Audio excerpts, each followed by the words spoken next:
Hello everyone, welcome to Wow IS. Now we'll see our daily current affairs module for 17th of June. ये है हमारी आज की content list. सबसे पहले हम देखेंगे ट्रेडिशनल आर्ट ऑफ तलामड्डले और ये this is similar to Yakshagana except Yakshagana में डांसिंग एंड कॉस्ट्यूम्स इन्वॉल्व होते हैं, तलामड्डले में डांसिंग और कॉस्ट्यूम्स इन्वॉल्व नहीं होते हैं। ये एक डिबेट फॉर्म है, ओके, इसमें डिबेट होता है। दूसरा जो हमारा टॉपिक है that is covid isolation coaches and their deployment. तो कैसे जो हम रेल कोचेस को डिप्लॉय कर रहे हैं कोविड केयर के लिए, तो उसका डिप्लॉयमेंट कैसे हो रहा है वो सब हमको देखना है, कैसे कोचेस को तैयार किया जा रहा है। तीसरा जो हमारा टॉपिक है that is assessment of climate change over Indian ocean. ये एक रिपोर्ट है and this is ministry of earth sciences ने ये निकाली है ये रिपोर्ट, और ये बताती है कि कैसे टेम्परेचर चेंज की वजह से इंडिया का क्लाइमेट चेंज हो रहा है। Okay, ministry of earth sciences. इसकी पीडीएफ आपको एज ऑलवेज हमारे टेलीग्राम चैनल पे मिलेगी, हमारी वेबसाइट पे भी आप देख सकते हैं, वहाँ भी ये पीडीएफ अवेलेबल है। सो आज का पहला टॉपिक है हमारा ट्रेडिशनल आर्ट ऑफ तलामड्डले। जैसा कि आप देख सकते हैं यहाँ पर डांस और कॉस्ट्यूम्स इन्वॉल्व नहीं है, आर्टिस्ट बैठे हुए हैं और एक ये डिबेट फॉर्म है। Okay, so the traditional art of Talamaddale is a variant of Yakshagana theatre as I have already told you, और ये वर्चुअल हो गया है कोविड-19 के टाइम पे, तो this is the context of our news. Now Talamaddale is an ancient form of performance, dialogue और debate performance.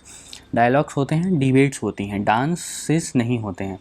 Okay, southern India में इसको परफॉर्म किया जाता है in Karavali and Malnad regions of Karnataka and Kerala. जो प्लॉट और कंटेंट है that is drawn from popular mythology. Okay, but the performance mainly consist of an impromptu debate. यहाँ पे डिबेट होती है।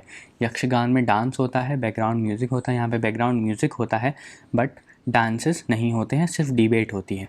द मेन प्लॉट इज संग from the same oral text use for Yakshagana from the dance drama. Okay, ये dance drama है यक्षगान, इसमें जो music involve होता है वही सेम म्यूज़िक हमारे तलामड्डले में भी इन्वॉल्व होता है except the dance. Okay, now the performers claim that this was a more intellectual rendition of the dance during the monsoon season। Monsoon season में जब डांस आप नहीं कर सकते थे तो ये एक इंटेलेक्चुअल रेंडिशन होता था, उसका मतलब इंटेलेक्चुअल फॉर्म होता था। Differences with Yakshigan, we have already discussed this. In Talamaddale, the artist sits across in a place without any costumes and engage in testing their oratory skills based on their episode chosen. Okay, only spoken word, यहाँ पे बस debates होती हैं, dance वांस नहीं होते हैं। 3 तरीके के लोग इसमें इन्वॉल्व होते हैं। सबसे पहले होते हैं अर्थधारी, हु इज़ एन ओरेटर, जो कि बोलते हैं। दूसरे हैं भगवता, who is a singer come director, and तीसरा है मड्डले प्लेयर। ओके, तो इतने सारे लोग इसमें इन्वॉल्व होते हैं। और माइथोलॉजिकल इसका थीम है, mythological theme, write it down.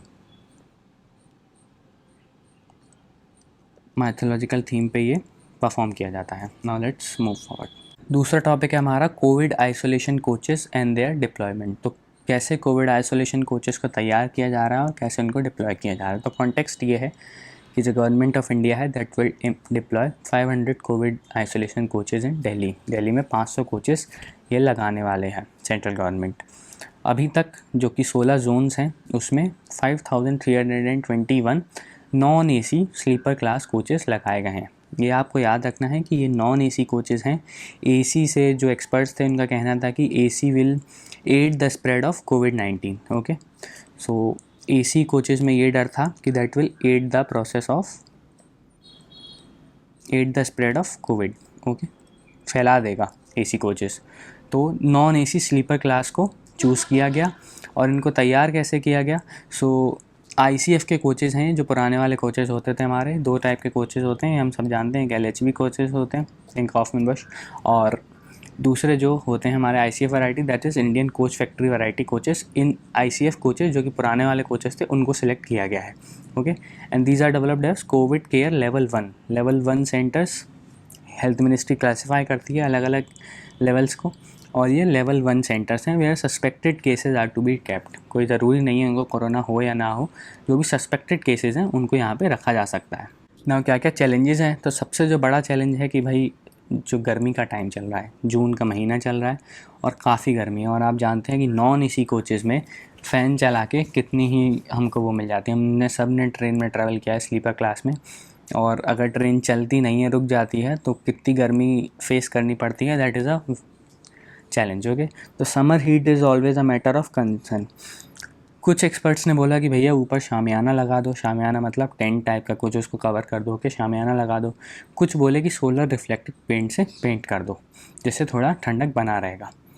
ना जो दूसरा इशू था वो ये था कि toilet waste and its disposal, toilet waste और उसका डिस्पोजल कैसे होगा। और दूसरा क्या, जैसे टॉयलेट वेस्ट जो कि एक्यूमुलेट हो जाता है, इज़ दैट इन्फेक्शियस, क्या वो इन्फेक्शियस है। तो इस बारे में जो एक्सपर्ट्स की राय थी वो ये थी कि since we are using chlorine tablets in the chambers, तो वो इन्फेक्शियस तो नहीं होगा। और दूसरा, जो बायो एंजाइम्स होते हैं वो बायो टॉयलेट्स में जो बायो एंजाइम्स डेवलप हो जाते हैं वो अपने आप वेस्ट का ख्याल रख लेंगे, तो that is not a very much problematic thing. अगला जो कंसर्न था that was the placement of coaches, क्योंकि ये बैटरी ऑपरेटेड होते हैं, इनको लगातार बैटरी की ज़रूरत पड़ती है। तो अब ये बैटरी कैसे रिचार्ज करेंगे।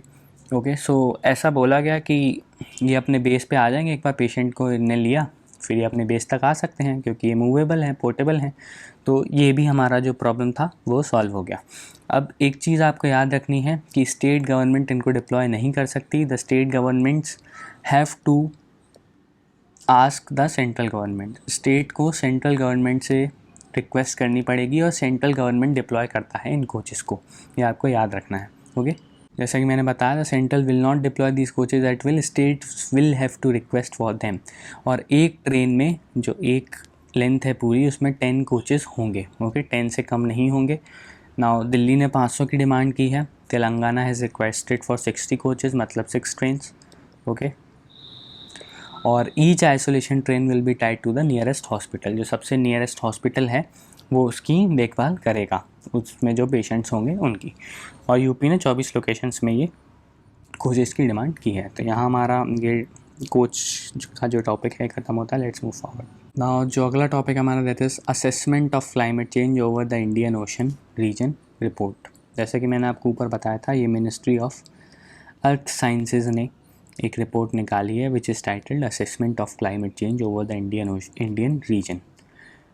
नाउ इसमें काफ़ी सारा डेटा इन्वॉल्व है, तो मैं बस रीड आउट ही कर सकता हूँ, I can't explain it. Okay, कुछ है नहीं उसमें एक्सप्लेन करने लायक।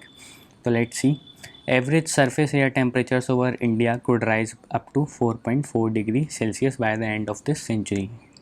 2100 तक हमारा जो एवरेज एयर टेम्परेचर है, सरफेस एयर टेम्परेचर इंडिया का, वो 4.4 डिग्री सेल्सियस तक से बढ़ जाएगा। ओके, और हिंदू कुश और हिमालय रीजन में ये इम्पैक्ट ज़्यादा है, तो 5.2 डिग्री ऑन एन एवरेज ये टेम्परेचर बढ़ जाएगा। Also by 2100 the frequency of warm days and warm nights might also increase by 55% and 70% respectively.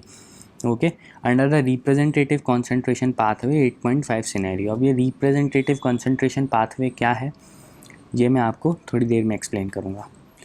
Now the incidences of heat waves over the country could also be increase by 3 to 4 times. Okay, हम देख ही रहे हैं heat waves हमारे यहाँ कितनी ज़्यादा आ रही हैं, अभी भी हीट वेव चल ही रहा है। कुछ दिनों पहले किसी और पार्ट में हीट वेव चल रहा था, तो we are witnessing heat waves very frequently.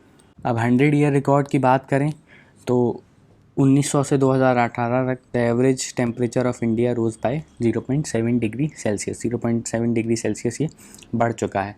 और ये नेट इफेक्ट है 0.7 डिग्री सेल्सियस। इसमें ग्रीन हाउस गैसेस का कंट्रीब्यूशन है जिसने टेम्परेचर बढ़ाया है, और एरोसोल्स का कंट्रीब्यूशन है जिसने टेम्परेचर घटाया है। ये आपको याद रखना है, एरोसोल्स का जो इफ़ेक्ट होता है वो कूलिंग ओवरऑल होता है। तो एरोसोल्स ने टेम्परेचर कुछ घटाया है, ग्रीन हाउस गैसेस ने उसको बढ़ाया है। तो जो नेट इफेक्ट है वो ये है कि हमारा जो इंडिया का जो टेम्परेचर है वो 1900 से 2018 के बीच 0.7 डिग्री सेल्सियस बढ़ गया है। Okay, now monsoon rainfall could change by an average of 14% by 2100। अब इसने ये नहीं बताया है कि ये बढ़ेगा या घटेगा, ये बस वेरिएबिलिटी परसेंटेज है, ये घट भी सकता है बढ़ भी सकता है। ओके, तो 14% का वेरिएशन इसमें आने की संभावना है। And it further says that the overall rainfall during the monsoon season has decreased by 6%. 6% already घट चुका है 1950 से लेके अभी तक 2015 तक। Okay, now data on dry spells ये कहता है कि 27% जो ड्राई स्पेल्स हैं वो बढ़ गए हैं। ऑल्सो वेट स्पेल्स भी बढ़े हैं, मतलब या तो बहुत ज़्यादा रेनफॉल होगी या तो टू मच रेनफॉल होगी। टू मच रेनफॉल और टू लिटिल रेनफॉल, बीच में नहीं रहने वाला है। पहले क्या होता था, हमारे यहाँ जो इंटेंसिटी रहती थी रेनफॉल की वो कम होती थी और वो spread over a very long period of time, पूरे मानसून में बारिश होती थी कम कम और वो एग्रीगेट हो जाती थी। अब क्या होता है, आपने विटनेस भी किया होगा कि एक टाइम पे मान लीजिए 15 दिन तक खूब लगातार बारिश हुई, इतनी बारिश हुई कि आप पूछो ही मत, और अगले 15 दिन तक क्या हुआ कि ड्राई स्पेल आ गया। तो ऑल्टरनेटिव ड्रॉट कंडीशंस बन जाती हैं और ऑल्टरनेटिव वेट कंडीशंस बन जाती हैं। तो this is very problematic. Okay, ये जो बाइनरी डेवलप हो रहा है कि बारिश इकट्ठा होगी और फिर सूखा भी इकट्ठा पड़ेगा, फिर बारिश होगी फिर सूखा पड़ेगा, दिस इज़ वेरी प्रॉब्लमेटिक। तो यही बात करता है data on dry spells. Okay, ना एक जो हमने बात की थी वो थी रिप्रेजेंटेटिव कंसंट्रेशन पाथवे की। सो representative concentration pathway is a greenhouse gas concentration trajectory adopted by the IPCC. Okay, gas green house gas का कॉन्सेंट्रेशन की ट्रेजेक्टरी क्या है, it is increasing like this, graph है मान लीजिए ऐसे इंक्रीज़ हो रहा है। वो कौन सी ट्रेजेक्टरी, मान लीजिए 3 पॉसिबल ट्रेजेक्टरीज़ हैं, एक कंडीशन में ये है, एक कंडीशन में ये है, एक कंडीशन में ये है। अब IPCC इनमें से कौन सी कंडीशंस को कंसिडर कर रहा है, that is representative concentration pathway. Okay, ये एमिशंस नहीं है, याद रखिएगा, कॉन्सेंट्रेशन है। एमिशंस एब्सोल्यूट टर्म्स में होते हैं और जो कॉन्सेंट्रेशन होता है वो क्यूमुलेटिव टर्म में होता है। नाउ जो रेडिएटिव फोर्स इन वॉट पर स्क्वायर मीटर, यही होता है रिप्रेजेंटेटिव कॉन्सेंट्रेशन पाथवे। और ऐसे 4 कॉन्सेंट्रेशन पाथवेज IPCC कंसीडर कर रहा है। 2.6 वॉट पर स्क्वायर मीटर, इतना याद रखिएगा। ये 2.6 मीन्स 2.6 वॉट पर स्क्वायर मीटर, 4.5 वॉट पर स्क्वायर मीटर, 6 वॉट पर स्क्वायर मीटर, 8.5 वॉट पर स्क्वायर मीटर रेस्पेक्टिवली।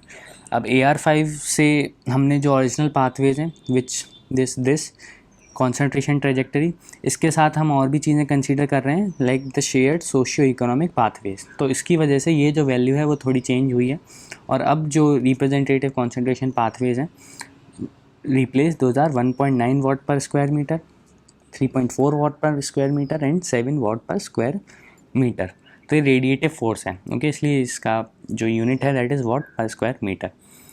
यहाँ पे हमारा आज का डेली करंट अफेयर्स मॉड्यूल ख़त्म होता है। I hope you like it. इसकी PDF आपको टेलीग्राम चैनल पर मिलेगी। Also please don't forget to subscribe to our YouTube channel and press the bell icon. Okay, so you can get any further update that we post on our channel. So कल मिलेंगे हम। Thank you.